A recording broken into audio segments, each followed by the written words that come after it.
Assalamualaikum warahmatullahi wabarakatuh. Hari ini teman-teman Lamang, kita sedang berkunjung ke IP2TP yang dimana di sini di bawah Kementerian Pertanian. Dimana kunjungan ini kita melihat prospek pertanian yang ada di Lombok Timur. Nah, yang kita dapatkan pada hari informasi yang bakalan kita kaji itu jenis pertanian yang sedang dikembangkan di daerah Lombok Timur. Terutama fokusnya di sini adalah Pringgebaya bagian utara.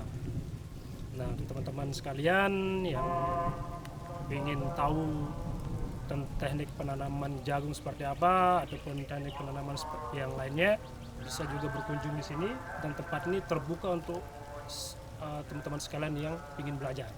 Oke, teman-teman, kita akan lanjut bertemu dengan salah satu pakar jagung yang akan memberikan kita informasi bagaimana teknik penanaman ataupun cara pembenihan jagung yang baik dan benar.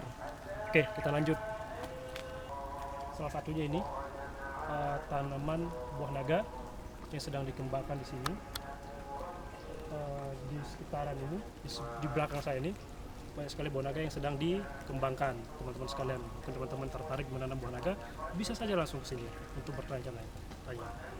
Oke.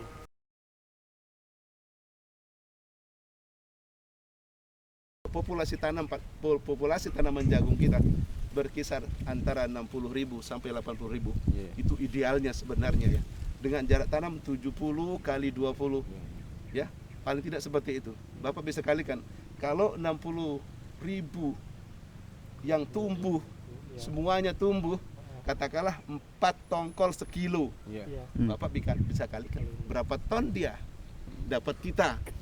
Tapi kadang-kadang kan begitu kita tanam, dimakan sama semut sebagian, dimakan sama gaya sebagian, ya. Kadang-kadang datang burung-burung terbang dari sana sini, dipatok. Itu kendalanya. Makanya saya bilang sama petani, kalau sekiranya itu semua yang kita tanam tumbuh di atas 10 ton, bisa 11, bisa 12. Bapak bisa bayangkan kalau tanam jagung dapat 12 ton dengan harga 200. 200 berapa Pak? 20 berapa juta? 24 juta. 24 juta. Paling kalau biaya Bapak paling 10 juta ya. Ada 14. 14 bagi 3. Berapa? 14 bagi 3. Lumayan mas, sebulan. Udah 3 jutaan dapat lah itu keuntungan lah. Kalau punya 1 hektar. Entah itu nyewa atau apa itu, kalau betul-betul diupayakan sebaik, paling sekitar 2,5 sampai 3 sudah masuk kantong. Itu gaji pegawai loh Pak. Gaji pegawai. Makanya ngapain jadi pegawai Pak? Kalau kita punya lahan dan tahu teknologinya, udah aman sudah.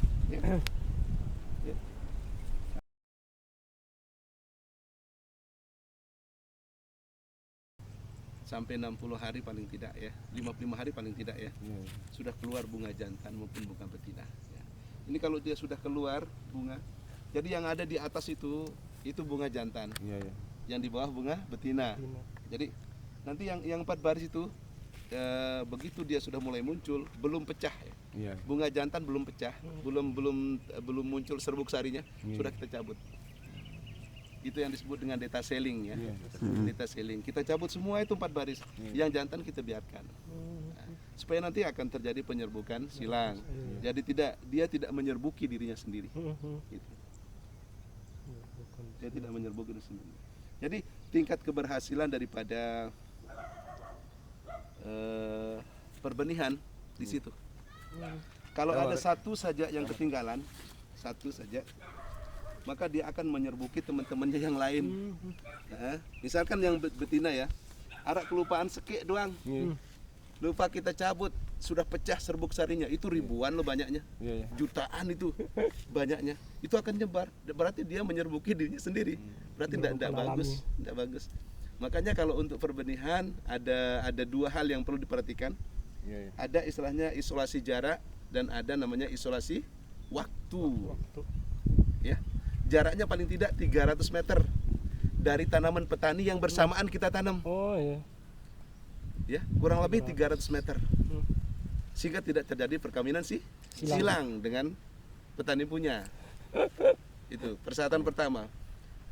Kalau Kalau tidak bisa kita lakukan persyaratan pertama, maka kita bisa melakukan persyaratan yang kedua, isolasi waktu. Kapan waktunya? Kurang lebih 3 minggu. Makanya kadang-kala kita terlambat menanam karena nunggu petani. Ini nanam kayak ini. Di situ sudah panen kemarin. Wah, bagaimana? Semua nanam apa enggak yang ini? Yang Haji 21. Saya khawatir dia nanam, kita nanam. Ya kan? Itu jaraknya berapa sih? Masih sekitar 100 meter. 100 meter. Ya, kurang lebih. Nggak bisa. Saya ke sana, lihat. Pak, Bapak udah panen, kapan nanam? Oh, nanti Pak dekat puasa. Alhamdulillah saya bisa nanam. Makanya langsung saya nanam nih. Nanam. Kalau tidak, kita tunggu dia. Paling tidak 3 minggu kita tunggu selesai mereka, baru kita nanam.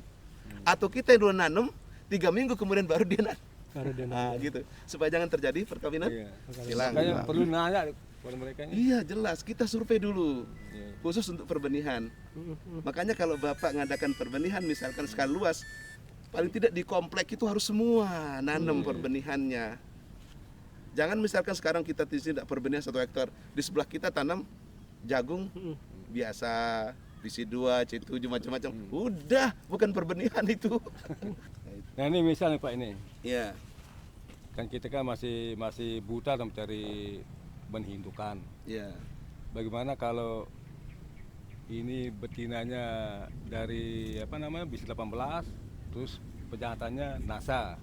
Oh, tidak bisa. Nggak bisa Nggak ya? bisa, nggak Oh, bisa. iya. Jadi kalau indukan jantan betina itu ada bagian-bagian tentu ya yang memang punya hak di situ untuk menciptakan itu. Jadi kita tidak sembarangan ya. Oke, kalau kita mau coba-coba silahkan, tapi untuk keperluan kita tidak boleh diperjualbelikan dan sebagainya. Misalkan Bapak mau coba, saya mau cobain, tapi tidak bisa. Paling tidak kita harus mendapatkan lisensi istilahnya. Kayak begini, perusahaan A misalkan, ini NASA, ya. Dia harus ketemu sama yang punya NASA itu. Dia harus beli itu lisensinya, mereka harus bayar, ya. Itu luar biasa itu, karena ilmu semua itu. Iya. Nah, baru dibeli sama perusahaan. Nanti perusahaan kasih nama lain kadang-kala, bukan NASA lagi gitu loh. Kayak dulu ya, Bima 3 Bantimurung ya, itu perusahaan Saprotan itu siapa yang beli dulu itu? Sekarang sudah menghilang, gitu ya. Nah, jadi sebenarnya jagung hibrida itu sebenarnya kalau kita lihat ya, yang produk-produk Litbang sebenarnya bagus, bagus semua. Cuman kadangkala kita lebih senang membeli produk-produk luar ya, ketimbang produk kita sendiri. Belum tentu ya. kan, belum tentu. Ya. Ini NASA ini produk Litbang, kemudian hasil karya anak bangsa, Pak. Hasilnya tidak jauh beda ya dengan yang lain yang katanya lebih bagus, gitu. Tergantung kita sekarang bagaimana cara kita mengelola. Oke, sekarang Bapak dapat benih bagus, tapi cara ngelola Bapak nggak benar, iya nggak dapat juga, ya. Nah, sekarang begini, oke sekarang kadangkala di toko, di kios dijual, kadangkala penyimpanan mereka tidak benar, meskipun di situ labelnya masih tinggal 6-7 bulan misalkan di situ, tapi karena tidak benar cara nyimpannya, daya tubuhnya berkurang sampai sekian persen. Oke, sekarang yang baik kalau kita nanam itu sekitar 95% daya tumbuh. Tapi begitu di toko turun dia misalkan jadi 60%, kita tidak tahu, kita tanam itu benih 100.000 loh harganya per kilo, kita tanam dengan daya tumbuh 60%, berapa kita dapat? Kan begitu? Hilang 40%. Iya. Jadi kuncinya itu di daya tumbuh. Makanya saya selalu sarankan sama petani kita, Pak, kalau Bapak beli benih banyak, 1 kintal, 2 kintal, tolong cek daya tumbuhnya. Betul. Baru tanam. Nanti kalau kita langsung tanam, kita tidak tahu daya tumbuhnya 50%. Rugi tenaga, rugi waktu, harga benih mahal, kan begitu. Cek dulu. Itu NASA Pak kemarin itu. Ini saya full, berkali-kali saya cek daya tumbuh. Ambil 100 full, ambil. Cek daya tumbuh. Woi, 98% daya tumbuh. Oke, tanam sama petani. Insya Allah berani kita tanam satu-satu. Solusinya kalau misalkan 80%, kita bisa tanam 21, 21, 21. Untuk mengantisipasi daya tumbuh yang kurang itu. Jangan tanam satu-satu dengan daya tumbuh 80%. Hancur nanti. Ya, hancur kita. Iya.